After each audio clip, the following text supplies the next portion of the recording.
সম্মানিত হাজরিন, আমার শ্বশুর, ওনাকে আমি দেখি নাই, মকসুদুল ইসলাম হুজুরি, ওনার সাথে জাহিরিভাবে আমার যদিও বা মোলাকাত হয় নাই, আমি বাতিলভাবে ওনার মোলাকাত পেয়েছি আলহামদুলিল্লাহ। যতটুকু আমি জেনেছি, আমি গুনাহগার নাজির জানাই।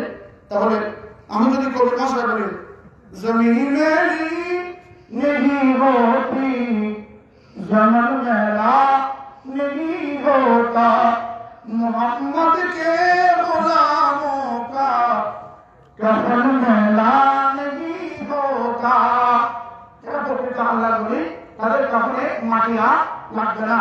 ওই জন্য ওনারা ওরকম কামিল ছিলেন বিধায় আমরা আজকে ওনাদের মাধ্যমে আমরা এই সঠিক সুন্দর সরল পথ পেয়েছি। আমাদের সাহায্যের পক্ষ থেকে মানুষের সেবা করবেন, অহংকার নিয়ে বিশ্বাস করবেন না, ইয়েতিমকে কষ্ট দেবেন না, ইয়েতিমের হক নষ্ট করবেন না।